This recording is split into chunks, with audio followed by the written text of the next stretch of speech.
مع بذور الحياة نزرع الأمل، نزرع لفكر صحي جديد. أهلا بيكم في البرنامج العربي الجديد بذور الحياة، واللي بيهتم بالصحة والتغذية السليمة وعلاج الأمراض المستعصية، مع الأخصائي في الطب البديل مستر وليد. مع بذور الحياة تحلو الحياة. بذور الحياة لكل داء دواء. الحمد لله والصلاة والسلام على أشرف الأنبياء حبيبنا ونبينا محمد صلى الله عليه وسلم. أهلا وسهلا بكم في هذا اللقاء الجديد. كما نعلم أن الجسم يحتاج إلى الكالسيوم، ويحتاج الكالسيوم بجرعة من 1000 إلى 1500 ملي جرام يوميا. فهذه هي القيمة اللي يستحق لها الجسم من الكالسيوم.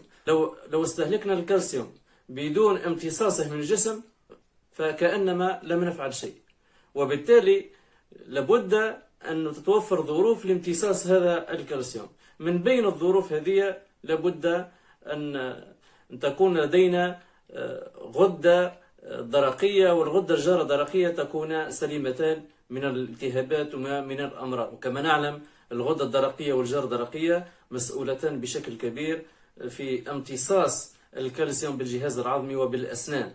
وكما نعلم هرمونات الغدة الدرقية والجارة الدرقية، وخاصة هرمون الغدة الدرقية وهو الهرمون الكالسيتونين، مسؤول بشكل كبير وكبير جدا على تنظيم مستوى الكالسيوم بالجسم. فبدون هذا الهرمون تحصل عديد المشاكل وتكلسات هشاشة العظام وعديد الأمراض والتهابات المفاصل. كذلك تحدثنا في الفيديوهات السابقة عن الكيتو MK7، وكما نعلم أنه الكيتو MK7 ضروري للتوازنات والتخلص من الكالسيوم الزائد بالجسم. تحدثنا عن البوران، النحاس كذلك وأهمية النحاس في امتصاص الكالسيوم. تحدثنا عن الفيتامين د وأهمية فيتامين د لامتصاص الكالسيوم بالجسم. فهذا التوازن ضروري، والفيتامينات الضرورية تحدثنا عنها كثيرا. إذن السبب الثاني وهو عدم ممارسة الرياضة أو ممارسة الرياضة بالطريقة الخاطئة. ضروري جدا أن الإنسان يمارس الرياضة أقل شيء 5 مرات بالأسبوع. هذا أقل شيء، 5 مرات بالأسبوع نمارس الرياضة، ونمارسها بطريقة صحيحة. ممارسة الرياضة تكون صباحا وقبل وجبة الفطور. ممارسة الرياضة تكون في هواء الصباح الباكر، الهواء النقي. ممارسة الرياضة من المستحسن تكون تحت أشعة الشمس الصباحية، الأشعة الخفيفة الصباحية لمدة 20 دقيقة تحت الشمس. ونمارس الرياضة طبعا كما قلنا المدة لا تقل عن نصف ساعة، رياضة المشي والتراوح ما بين المشي والركض الخفيف. فالرياضة مهمة. ممارسة الرياضة بعد الوجبة هذا أنه قاعدين نحرقوا في الجهاز العظمي، ما نش قاعدين نحرقوا في الدهون، وهذا خطأ وخطأ كبير جدا. ممارسة الرياضة وكذلك نحكيه على شيء مهم، ومن دون الشيء هذا لا تصلح لا رياضة ولا نظام غذائي ولا أي علاج لأمراض الروماتيزم وجميع الأمراض، اللي هو نمو الجروث هرمون أو هرمون النمو. هرمون النمو هذا باش يشتغل كما ينبغي لازم النوم باكرا، لازم النوم في الظلام. لابد من النوم في الظلام لكي يشتغل هرمون النمو أو الجروث هرمون. من دون الهرمون هذايا لا يمكن بناء الجهاز العظمي، لا يمكن بناء الجهاز العظمي والجهاز العضلي. كما نعلم أنه في الجهاز العضلي هنالك البناء والهدم، هو الكامل الجسم ينبني على البناء والهدم، لكن نحكيه على الجهاز العظمي فيه حاجة اسمها بناء وهدم، وهو جهاز الدوران العظمي يسموه. فالعملية الدوران هذه ما بين البناء والهدم يصير فيها خلل بدون كون نكتسبه من فوائد هرمون الجروث هرمون أو هرمون النمو. فمهم جدا العنصر هذا. طبعا بما أن احنا ذكرنا عملية الدوران وعملية البناء والهدم، فكما نعلم أنه فيه الكثير من الأشياء اللي هي تعمل لنا خلل في جهاز الدوران هذايا، خاصة كما وقت اللي نحكيو على نقص الكالسيوم. يعني تخيلوا إنسان ما يستهلكش الكالسيوم كما ينبغي، شنو اللي باش يصير؟ هل الجسم يعني كما نعلم احنا الكالسيوم يستحق الجهاز العظمي، وكذلك يستحق بقية خلايا الجسم تستحق للكالسيوم، القلب يستحق للكالسيوم، جميع الخلايا الجسم تستحق للكالسيوم، ولكن بكمية قليلة وقليلة جدا. يعني كمية تخزين الكالسيوم في الجهاز العضلي وفي الأسنان بنسبة يعني 99%، 1% بقية الخلايا. يعني باش نعرفوا تمركز الكالسيوم في الجسم. ولكن جميع خلايا الجسم تستحق للكالسيوم هذايا، لكن وقت تستحق للكالسيوم منين باش تاخذ حصتها؟ في صورة ما احنا الغذاء متاعنا خالي من الكالسيوم، اكيد باش تقوم بعملية هدم الجهاز العظمي وتاخذ حاجتها من الكالسيوم. المرأة الحامل نفس الشيء، ما تستهلكش في غذائها يعني مصادر الكالسيوم، الجسم باش بيزودها هي الجسم متاعها، ويزود الجنين بالكالسيوم من خلال الجهاز العظمي متاعها. فيعني استهلاك الكالسيوم في الجسم ما فيش حتى نقاش، ولكن انت ضروري كونك توفر لنفسك الكالسيوم باش ما يصيرش عملية الهدم وقت نعانيو من أمراض المفاصل وهشاشة العظام، ويعني المشاكل هذه كلها والآلام وكل شيء. هذه نقطة مهمة جدا إذن في عملية البناء وعملية الهدم. كذلك مشكلة الاستروجين، يعني النقص في هرمون الاستروجين يسبب لنا في أمراض المفاصل، لأنه النقص في هرمون الاستروجين وخاصة لدى النساء بعد انقطاع الطمث أو انقطاع الدورة الشهرية يحصل انخفاض في هرمون الاستروجين، وهذا يتسبب في مشاكل في المفاصل، يسبب في هشاشة العظام، ويسبب في مشاكل كبيرة والتهابات في الجهاز العظمي. فباش نعالجوا بطريقة بسيطة النقص هذا في هرمون، معناتها نستهلكوا مصادر الاستروجين ومحفزات الهرمون هذايا. وطبعا باختصار كي نقولوا الاستروجين نقولوا بذور الكتان. استهلاك بذور الكتان يحفز لنا إنتاج الاستروجين. العدس الأحمر كذلك نفس الشيء، السلق كذلك نفس الشيء. يعني أشياء كما هذه بسيطة تعطينا كمية وافرة من هرمون الاستروجين. فرضا لو الرجل من استهلك الأشياء اللي أنا ذكرتها تو، فهرمون الاستروجين الأنثوي باش يرتفع عنده؟ لا، سبحان الله. يعني هذا حكمة ربي سبحانه وتعالى في الأشياء اللي هو خلقها وفي جسم الإنسان وفي المأكولات اللي احنا ناكلوا فيها. بالعكس يعني الفائدة للرجل باش تكون في هرمون التستوستيرون، هرمون التستوستيرون باش يرتفع عوضا من هرمون الاستروجين. كذلك باش نعملوا توازن ما بين الاستروجين النافع والاستروجين الضار، فلا بد من استهلاك البروكلي. البروكلي او اكل البروكلي الاخضر مهم جدا، يعمل لنا توازن بشكل كبير، يخلصنا من الاستروجين الضار ويرفع من الاستروجين النافع. يقول القائل حتى الاستروجين فيه نافع وضار، نعم، كما الكوليسترول النافع والكوليسترول الضار، فما استروجين نافع واستروجين ضار، هذا أكيد. والبروكلي، استهلاك البروكلي مفيد جدا للتوازن الهرمونات ويعمل التوازن خاصة في هرمون الاستروجين. وفما منتوج مشهور اسمه الديم. الديم هذايا معناتها هو عبارة على مستخلص مركز من البروكلي، تشاهدوا فيه الآن على الشاشة. فالمستخلص هذايا لو توفر يعني مفيد ومفيد جدا، يعني للحبوب، حبوب اللي تظهر في البشرة، معناتها اختلال التوازن في الهرمونات، للمشاكل عديدة جدا يعالجها المستخلص الديم أو مستخلص البروكلي.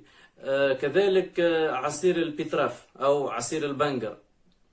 العصير هذايا يعني مفيد جدا، ومعناتها العصير هذا معناتها يرفع من الاستروجين عند المرأة وهرمون التستوستيرون عند الرجل. فالبنجر أو البيتراف، العصير هذايا كي نستعمل مثلا الثلثين منه من العصير البيتراف، حبة من البيتراف نعصرها ومعناتها نستحصلوا على الثلثين متاع الكأس متاعنا من العصير، والثلث الأخير أو بقية الكأس يكون من عصير الليمون.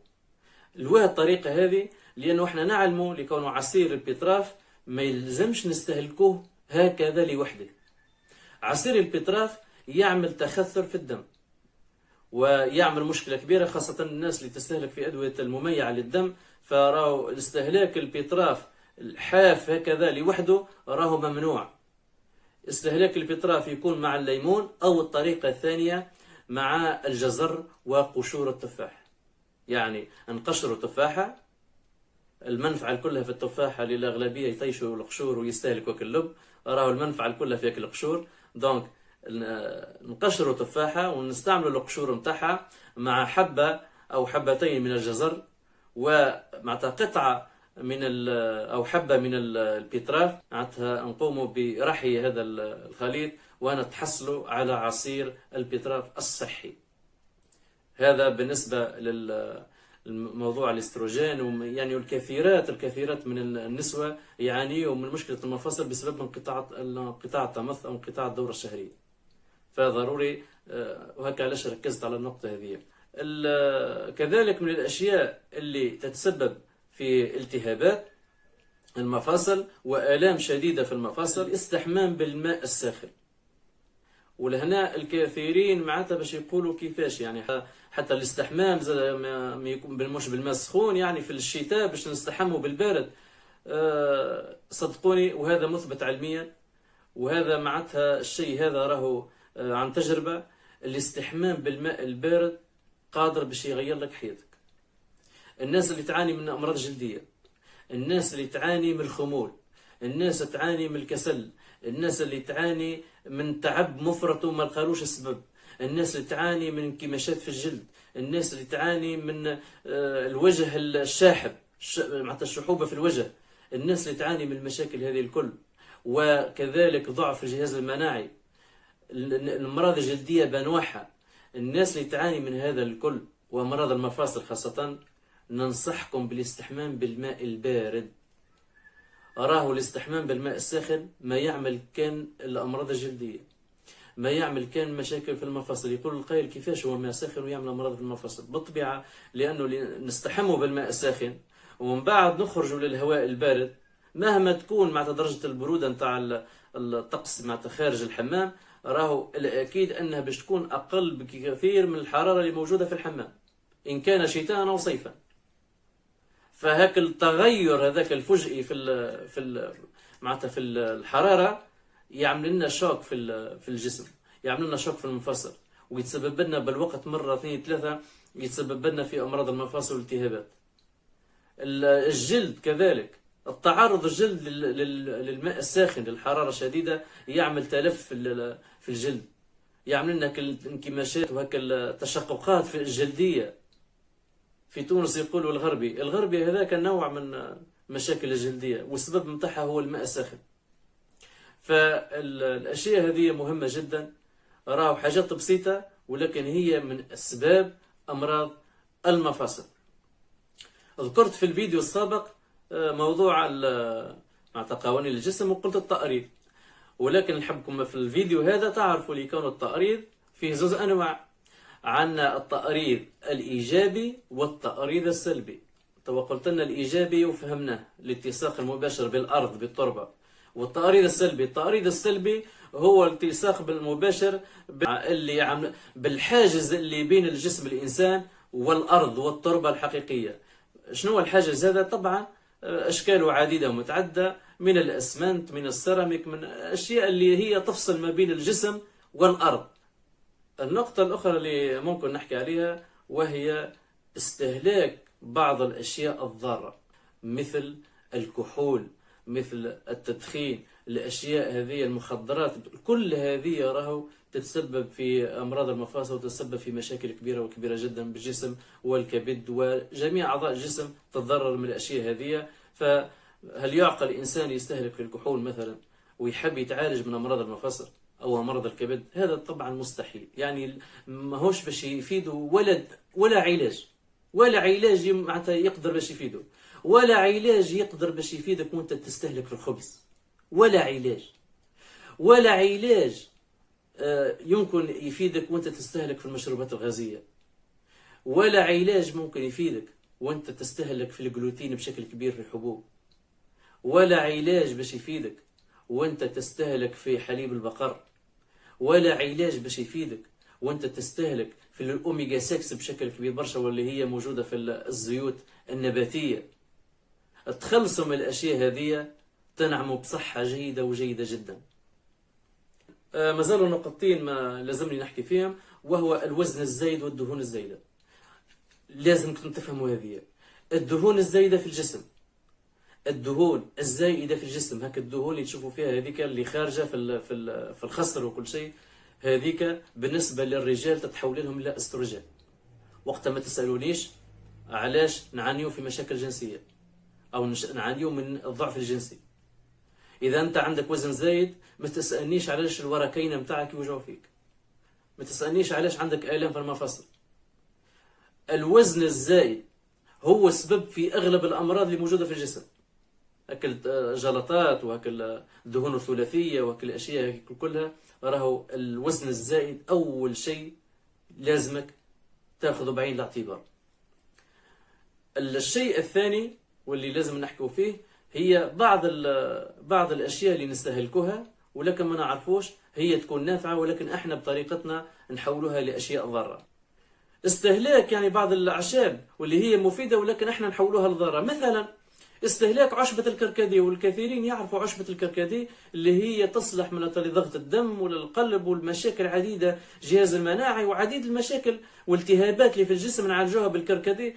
العشبة هذه الممتازة نقدر نحولها إلى عشبة ضارة. العشبة هذه الطريقة الصحيحة متاع استهلاكها هو احنا نعرفوا عصير الكركديه أو شاي الكركديه. الكثيرين يستعملوا شاي الكركديه معناتها ينقعوا العشبة، ينقعوها المدة معناتها طويلة، مدة ربع ساعة ولا 10 دقائق، وهذا خطأ تماما. نقع عشبة الكركديه لا يتجاوز 30 ثانية. يقول القائل علاش 30 ثانية؟ لأنه إذا تجاوزنا 30 ثانية وقتها باش العشبة تخرج لنا حاجة اسمها الأوكسالات، تخرج لنا أوكسالات الكالسيوم، وأوكسالات الكالسيوم هذا يمنع الجسم من امتصاص الكالسيوم باختصار. فالأوكسالات الكالسيوم هذا موجود وين؟ موجود في الكركديه وموجود كذلك في السبانخ أو السبناخ. السبانخ في أوكسالات الكالسيوم، وهكا علاش ديما نقولوا نستهلكوا السبانخ مرة في الأسبوع فقط. تقول أنت السبانخ فيه الحديد، إيه نعم فيه الحديد وفيه كل شيء، ولكن ما تستهلكوا إلا مرة في الأسبوع. الناس اللي تعاني من الحصاة في الكلى وكل شيء وتستهلك بكثرة السبانخ وتستهلك الكركديه بكثرة، وهم يعانيوا من حصاة في الكلى. فمهم جدا طريقة تحضير شاي الكركديه والطريقة والكمية والفترة. حاولوا ديما ما تكونش معناتها بكثرة. أشياء كما هذه كي تتغير يحصل العكس، تكون حاجة نافعة تولي ضرر. مهم جدا النقطة هذه. الوصفة، إذا الكثيرين يقولوا أعطينا الوصفة، رانا مرض المفاصل عملت فينا، راهو الأوجاع كبيرة وكبيرة جدا. باش نعطيكم وصفة تعطيكم نتيجة بعد دقائق معدودة. يعني الوصفة هذه باش تنحينا الآلام والأوجاع اللي يعانوا منها وتسكن الآلام بشكل كبير وكبير جدا. وأول إن شاء الله في الرحلة متاعنا في رحلة المحور هذه أمراض المفاصل، وقت نوصلوا لآخر المحور هذا مش فقط باش نخفضوا أو نسكنوا الآلام، بل سوف نعالج علاج كلي لأمراض المفاصل هذه. إذن باختصار الوصفة متاعنا البسيطة جدا أشنو تقول لازم يكون عندنا، باش نعطيكم كمية تاع 100 جرام 100 جرام من لية العلوش، 100 جرام من لية العلوش. وبعد الوصفة هذه السعر تاع لية العلوش باش يرتفع بشكل كبير ياسر أنا عارف. ف100 جرام من لية العلوش،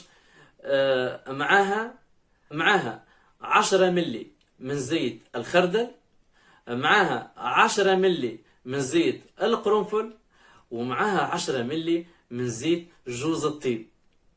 إذن 100 جرام من لية العلوش، يعني يجيبوا 100 جرام من لية العلوش ونقوموا بتذويبها قلايا نذوبوها. ذوبنا هاك ال 100 جرام بالطبيعة، هذاك معناتها ال 100 جرام هذيك من لية العلوش هي الحامل اللي باش تحمل هاك الزيوت اللي باش نضيفوها. الطريقة هذه إن شاء الله نكونوا ختمنا الحلقة متاعنا اليوم. إن شاء الله حصلت الإفادة، وملتقانا إن شاء الله في الحلقة القادمة واللي باش نتحدثوا فيها عن الكولاجين والعنصر المميز والهام. وأي حد يقول لي شبيه ما حكاش على الكولاجين كهو عنصر مميز في الأمراض المفاصل، باش نحكوا فيه إن شاء الله في الحلقة القادمة، وإن شاء الله تكون حلقة مميزة. إذا تحياتي لكم، ملتقانا إن شاء الله في القريب العاجل في الحلقة القادمة إن شاء الله في تتمة لمحور أمراض المفاصل. السلام عليكم.